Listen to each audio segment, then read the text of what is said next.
Nvidia really needs to stop with how they're using DLSS 3 in their marketing.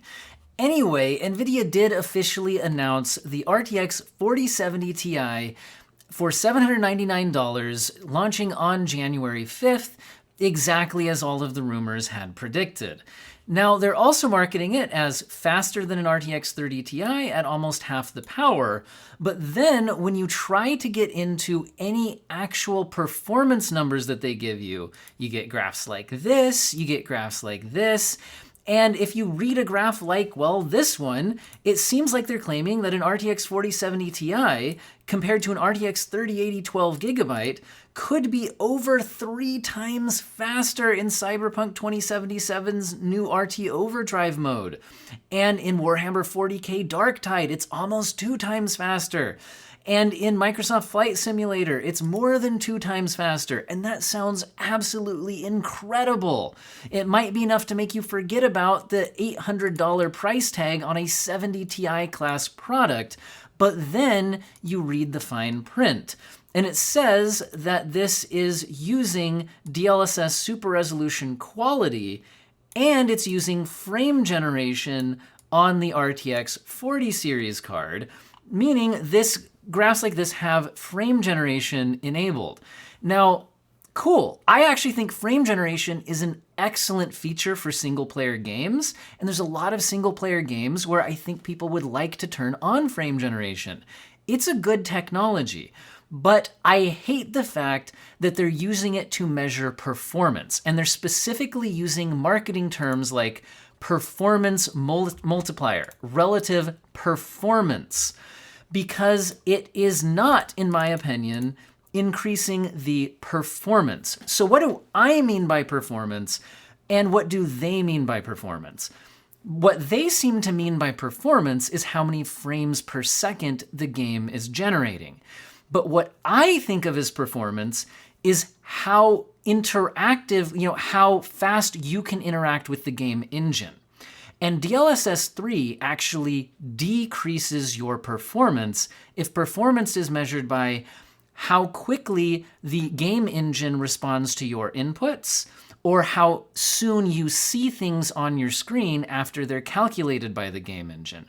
Because what DLSS 3 does is it delays showing you an actual frame the game engine has generated, and it inserts an AI-generated frame in between the 2 real frames the game has actually generated. Now, that AI-generated frame at times looks almost as good or even almost identical to an actual real frame.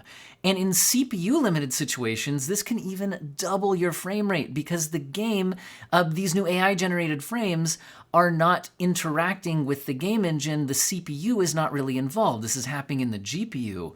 So it can double your frame rate, but these new frames are not interactive. The game engine is not responding to your inputs on these frames, and it's actually delaying showing you a real frame very slightly, but it is delaying it in order to insert this new AI-generated frame.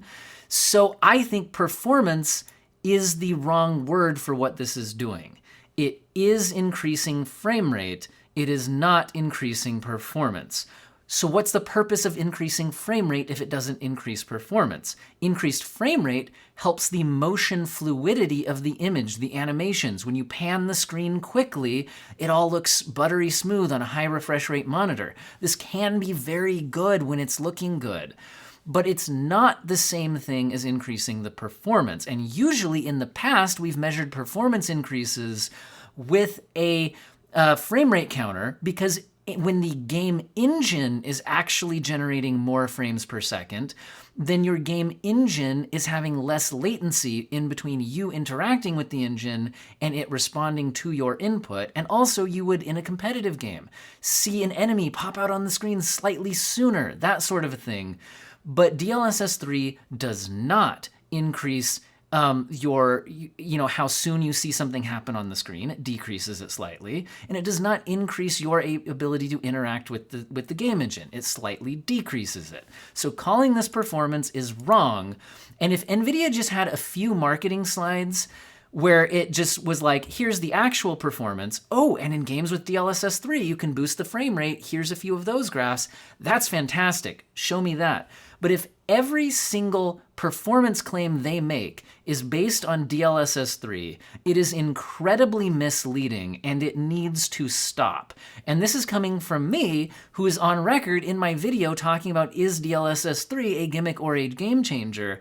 I'm on the record as saying for single-player games, because the latency is less important, that I think DLSS 3 is fantastic, and in most games, pretty much everything I tried except for Spider-Man, I thought it was very good, and I preferred playing the game with it on to playing with it off. But let's not call it performance. On that note, let's get to some other news. Nvidia is claiming, related news. Nvidia is claiming that they've already trained the DLSS 3 algorithm further on their supercomputers, and that they've made improvements to the image quality, especially with HUD elements. So here's an example from a video they just showed off showing the original DLSS 3, and do you see how this 20M is blurred? Because this is an AI-generated frame, where the AI is taking a previous frame, right? It's taking the next frame, it's doing its calculations, it's trying to predict what the in-between frame looks like, and it guessed wrong about the text, so it looked a little bit blurry. Now, that's only on your screen for a tiny fraction of a second, so it's not too noticeable, but it can make things look a little bit off. And they're showing an updated version of the DLSS 3 algorithm, which is looking better in this text. So in other words, they're already improving the image quality, and in some games it already looked pretty good. So they're making improvements here, and this was another interesting piece of news, is that they're already retraining the algorithm. But again, please stop making performance claims at least entirely based off of DLSS 3. So can we infer any kind of performance numbers from what they're telling us? Well, they're telling us things like it's 12 times relative the performance to the 1080 Ti, but again, it's doing that combined with DLSS 3. Are they giving us anything that's not a DLSS 3 number? Well, honestly, very little to nothing that doesn't involve DLSS 3, which is really frustrating. They are telling us the power draw numbers, so they're showing us the 3090 Ti, the 3080 12GB, and the 4070 Ti, and they're showing us the power draw in watts at idle, where the 4070 Ti is lower, in video playback, where the 4070 Ti is lower, in average gaming, where the 4070 Ti is at 226 watts. This is probably the number most people will care the most about, versus the 3080 12GB at 340 watts and the 3090 Ti at almost 400 watts. And if you look at the actual TGP, so like how high it's rated to go up to, the 3090 Ti could go up to 450, the 3080 12GB to 350, and the 4070 Ti should stay under 285. Which is interesting, and it's nice to see this this improvement. They're also talking about the AV1 encoders and all that general stuff. But again, they're just really not giving us actual performance numbers. They're telling us that it's great for max settings, high refresh rate, 1440p gaming. Notice they are also completely focusing on 1440p gaming in their marketing slides, not 4K gaming, which I at least found to be interesting.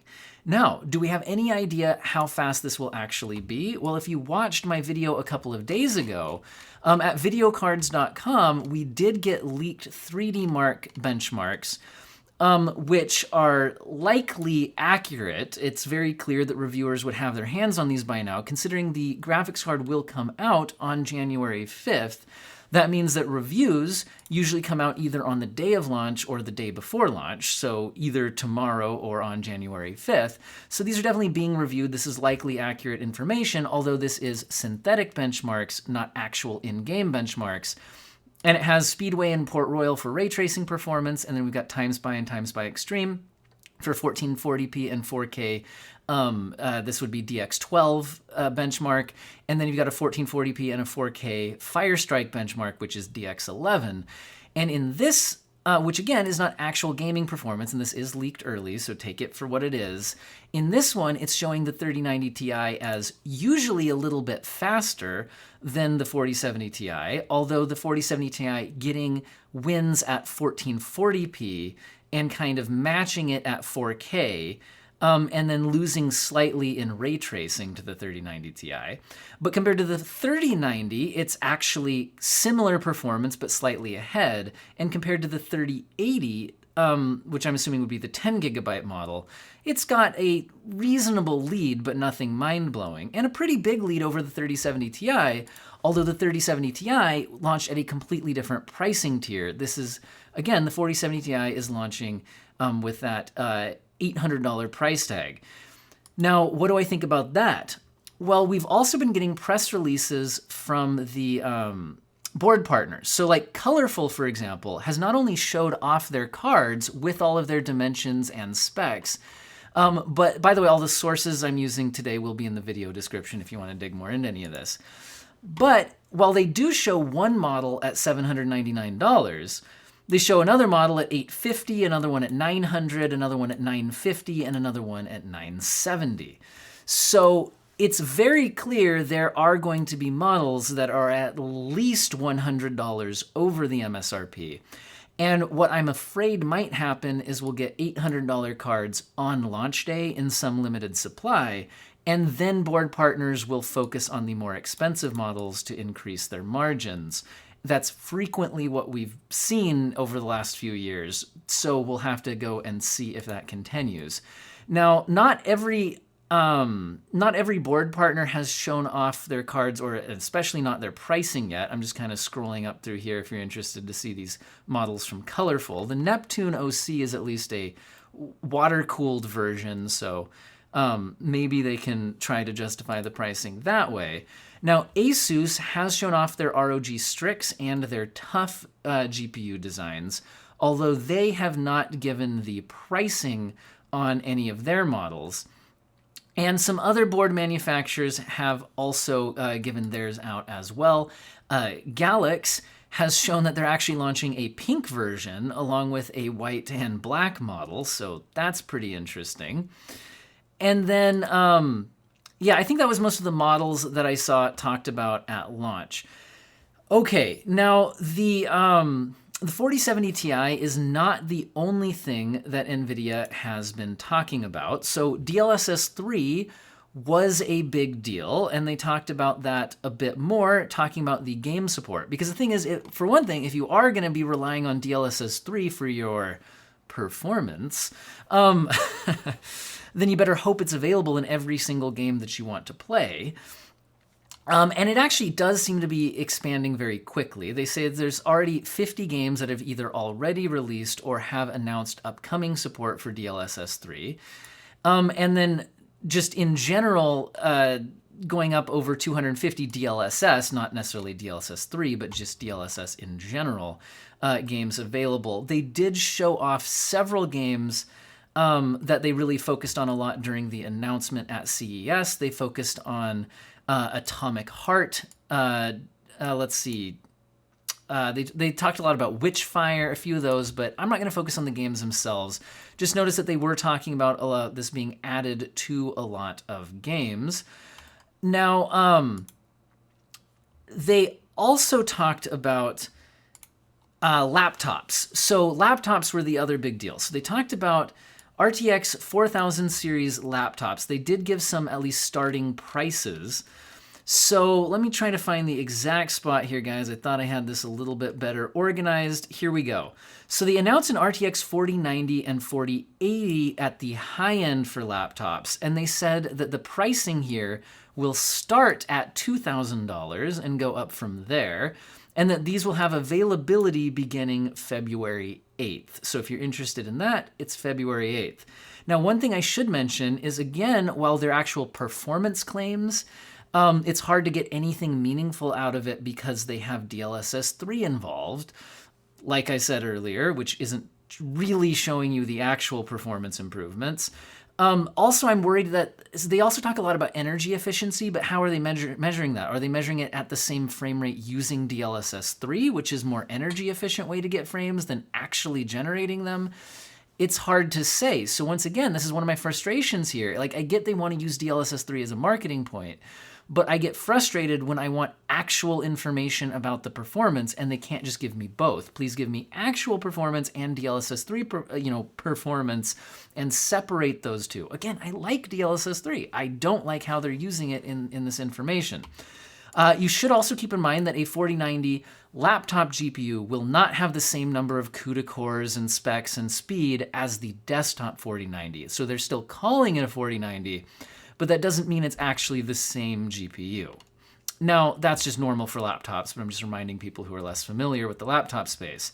Now, they're also announcing 4070, 4060, and 4050 laptops. They're saying that's faster than the last generation flagship at 1/3 the power. But again, faster than the last generation flagship, I'm assuming probably meaning if you're counting DLSS 3, at 1/3 of the power, probably while using DLSS 3 to reach that performance, but they're not making that clear. Anyway, these laptops should be available a bit later on February 22nd, and the RTX 4050 laptops will start at $1,000. So that means that your 4060s and 4070s will then be filling the gap between that $1,000 price point and then probably where the $2,000 price point starts with the 4080. And again, they'll probably go up from there and be all over the place. So anyway, interesting stuff on these claims, but again, it's hard to get any concrete performance numbers out of any of this because they're muddling it all with DLSS 3 again.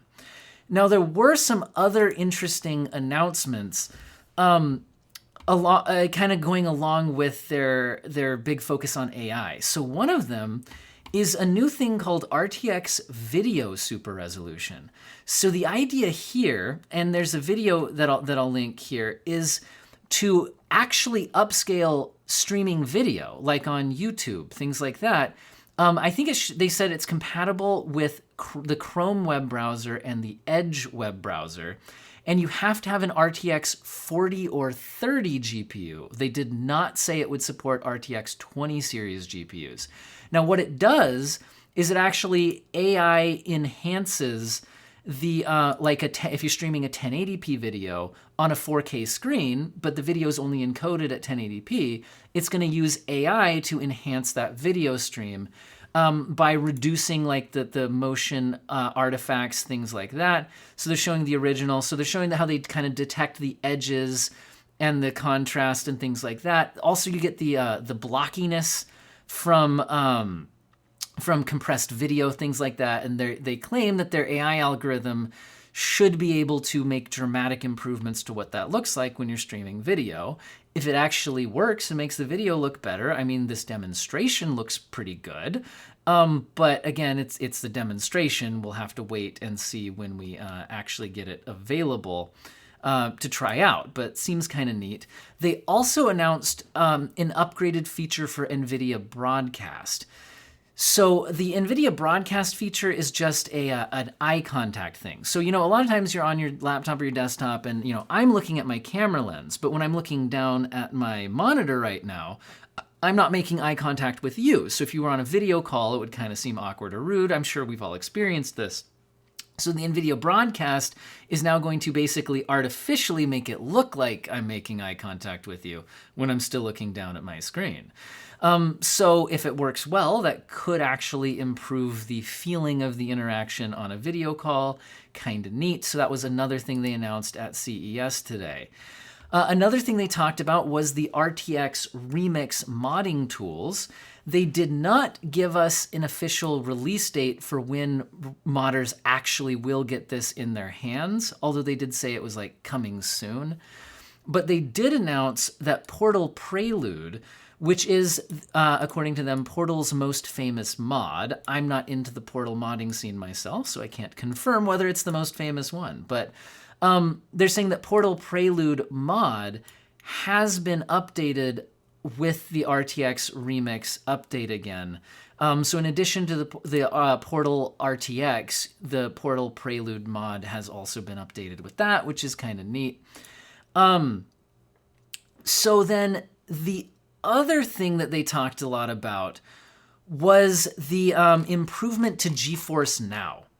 So GeForce Now seems like it's getting a huge upgrade. Now, what is GeForce Now? GeForce Now is the game streaming, right? Cloud gaming. So, they're running the game in the cloud. You're just streaming it to your computer. Now, the main issue with cloud streaming is, well, two things. I mean, there can be the image quality. Does it look good enough? And then the actual main problem is the latency, because you have to communicate with the game's server, so your inputs need to travel to the server for the game to interact with it, and then that information needs to travel back to you in the video form, and that introduced latency going to the server and back. You can only do so much to help out. Well, they're saying that one thing that they're going to do to help out is they're going to upgrade the Ultimate tier, which costs $20 a month. This was previously, I think, called the RTX 3080 tier, but they're renaming it as the Ultimate membership, and it's the same price, and they're automatically switching the people on the previous highest tier over to this. But it's going to offer cloud streaming at 240 frames per second, which is very interesting, because as you increase the actual frame rate of a game, not just with DLSS 3, that does decrease input latency, because it's actually getting to interact with your inputs quicker.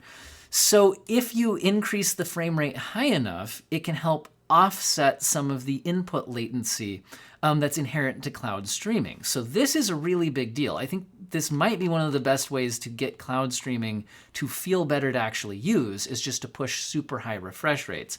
Now, they're also saying that they're adding DLSS 3 support into this tier of gaming, so I'm hoping that it's not requiring 240 hertz to be like 120 actual frames, and then, the DLSS 3 just making it seem like 240, right? So is there any kind of trickery happening there? I don't know. Also, I think the 240 is not going to be supported at all resolutions. So, although speaking of resolutions, they also said that they're upgrading it to support ultra-wide gaming. So GeForce Now is now going to support ultra-wide, and 4K resolution streaming is going to go up to 120 FPS. So below 4K, and I can't find them list whether it's only for 1080p or if this would also apply to 1440p. But they are listing 240 FPS, and then they're saying that 4K is increasing to 120 FPS. Now, they're saying that they're supporting ultra-wide resolutions up to 3840 by 1600, and including other resolutions like 3440 by 1440 and 2560 by 1080. So ultra-wide gamers could have a better experience on GeForce Now. And again, that highest tier is $20 a month, or you can get 6 months at $100. Now, it's also interesting, they're also saying that they're adding in Nvidia Reflex, in with this to further try to reduce input latency. They actually have this interesting chart. So they're trying to claim that their cloud streaming service in a game that's using Reflex and running at 240 hertz can actually have better input response time, despite the fact that it's cloud streaming, than the same game running on an Xbox Series X at 120 hertz mode, which is very interesting. And they've compared it to their own GeForce Now service. Now, the game they're showing this in is Rainbow Six Siege. They have the system latency. They're saying the Xbox Series X at 120 hertz has 63 milliseconds of input response latency. And they're saying that their own service, when it was the RTX 2080 level at 60 hertz, had 108 milliseconds, so much worse than a modern console. However, they've said that their 3080 service at 120 hertz was already down to 60 milliseconds, which is pretty much matching what the console could deliver. And then they're saying that their RTX 4080 at 240 hertz with Reflex is down to 35 milliseconds of latency. So they're claiming it's the lowest latency cloud gaming. However, I think they might be implying that if they're saying cloud gaming here, are they saying the Series X is streaming through like the Xbox Cloud? I think that's probably what this is implying, so it's not probably claiming that it's better than locally doing it. But it does seem like they're making dramatic improvements going from 120 hertz to 240 hertz with the Reflex Edition to decrease that response time issue. So overall, I think this is good. Now, so Nvidia's big announcement was the main focus of CES today, at least from my news perspective. However, there were some other interesting announcements. One is that Asus is announcing an ROG Swift Pro 540 Hz gaming monitor. So this will be the PG248QP. So further continuing the monitor naming schemes always are confusing and stupid. But in terms of if you want, now this is 1080p, but that makes sense if you're going for 540 hertz competitive gaming. So I think that's actually a good thing. Also, on a side note about DLSS 3, I think this is another place where DLSS 3 could make a lot of sense, is for trying to reach ridiculously high monitor refresh rates in your single player games. Because maybe you're like capped out at 200 hertz, that's the best your system can do. Maybe you're even CPU limited. But then you can effectively double that frame rate with frame generation. And the higher the frame rates are, the less you notice the image quality issues and the less the input latency actually matters. So that's kind of a side note about DLSS 3. I think it would pair very well at extremely high refresh rates, but not necessarily for competitive gaming because it decreases, it increases your input latency, which is annoying. Anyway, there was also an OLED 1440p 27-inch 240 hertz Asus monitor announced as well. So interesting stuff there. Dell is also announcing an Alienware 500 hertz gaming monitor. So we should be seeing some pretty crazy, refresh rates. This is an IPS gaming monitor.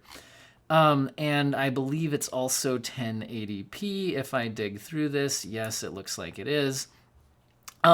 Anyway, Samsung also announced the Odyssey Neo G9, world's first dual 4K ultrawide at 57-inch 240 hertz gaming monitor with DisplayPort 2.1. So if you're into the super ultrawide scene, this might be one to keep your eye on. It's only 8K in the sense that it's like putting two 4K monitors next to each other, not the full resolution of an actual 8K 16:9 display. So do keep that in mind. They also are announcing an Odyssey OLED G9 with a 32:9 aspect ratio and 1800R curve.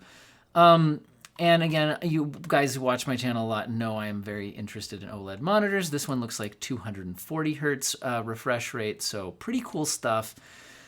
And then I think the last thing I want to mention is a more follow-up to the AMD stuff. So this isn't really CES, but I did want to follow up on this because I know people have been following it on my channel. So we have heard that and also hear my kids getting home from school, so we're going to wrap this up as quick as I can.